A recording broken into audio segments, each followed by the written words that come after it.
Assalamualaikum warahmatullahi wabarakatuh. Perkenalkan, nama saya Ren Haldeanti dari kelas 7A dengan mata pelajaran BDD. Di sini saya akan menjelaskan materi yang sudah saya simak sebelumnya di YouTube tentang Firebase.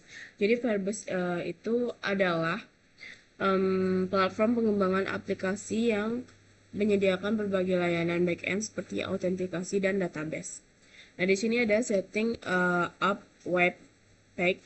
Jadi itu adalah proses mengonfigurasi webpack sebuah bundler untuk aplikasi JavaScript modern. Di sini ada npm init webpack. Di sini adalah codingan dari webpack config.js. Nah, di sini ada npm run build, itu untuk menampilkan bundle JS. Ini adalah tampilan dari HTML, index HTML.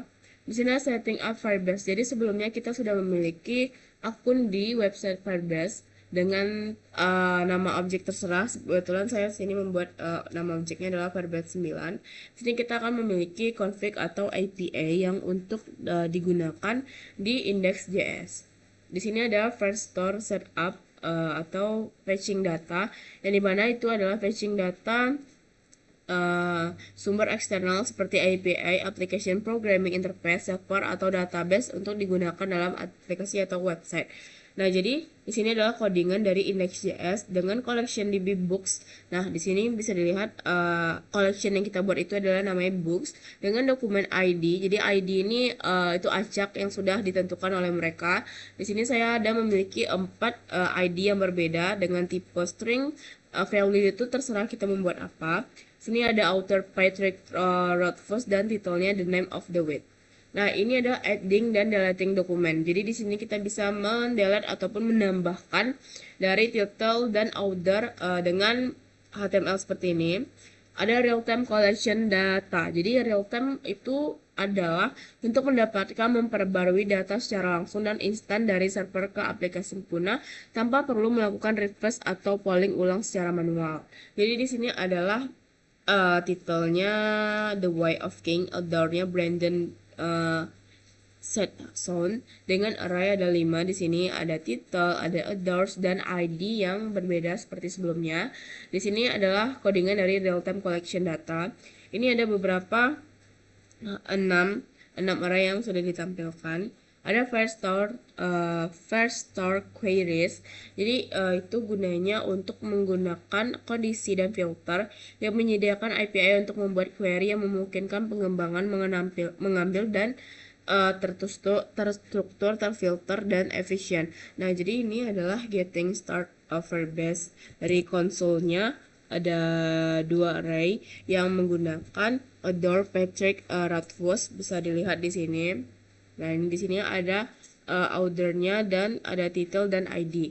Nah, di sini adalah tampilan dari 3 dengan title Ririn dan Adore, yaitu Patrick Rothfuss, yang karena sudah kita setel di index.js dengan Outdoor Patrick Rothfuss. Sini ada ordering dan data time step. Nah, jadi di website Firebase itu kita memiliki code files yang dimana ketika kita sudah membuat di bagian konsol ini dengan array Patrick Rothfuss dengan order by title dan descending, dia di sini otomatis statusnya akan enable. Nah, ini adalah codingan dari queries. Jangan lupa di sini kita buat title, order dan create add. Nah, di sini di bagian create add-nya akan langsung muncul karena sebelumnya itu adalah hanya order dan ID title. Di sini akan menampilkan create add second and name second.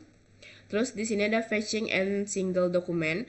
Jadi di bagian dokumen di Firebase tadi kita mengambil ID. Bisa dilihat di sini ada ID di bagian Outdoor Brandon Sanderson.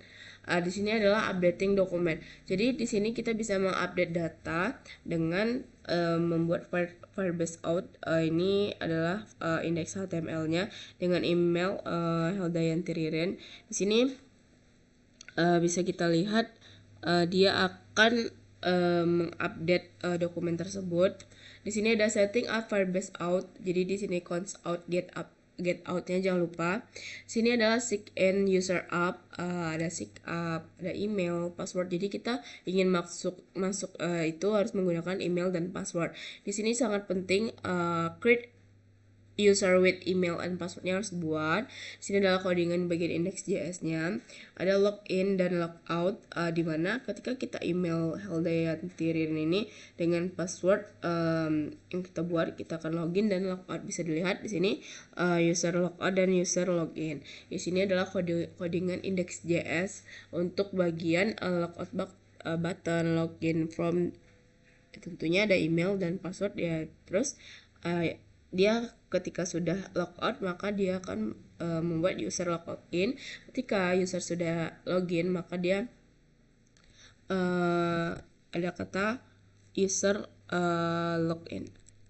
Nah, di sini ada subscribing to Outchange. Nah, jadi di bagian ini ada user status change yang dimana subscribing itu konteks autentikasi, berarti mendengarkan perubahan status autentikasi pengguna secara real time, seperti ketika kita pengguna itu ingin login dan logout atau status autentikasinya berubah seperti sesinya sudah berakhir atau token pembaruan. Di sini ketika sudah kita status change, maka di sini akan ada tulisannya user status change. Nah, seperti ini tampilannya. Ini adalah unscribing from change. Jadi unscribing itu berhenti mendengarkan perubahan yang sebelumnya telah didaftarkan agar tidak lagi menerima pembaruan atau pembatalan akses tertentu. Bisa dilihat di sini ada unscribing. Jadi sesudah kita unscribing, dia akan menampilkan di bagian konsolnya itu unscribing dengan Awesome button. Di sini jangan lupa ada 3, Awesome School, dokumen, dan out. Jadi hanya itu yang dapat saya jelaskan. Saya akhiri. Assalamualaikum warahmatullahi wabarakatuh.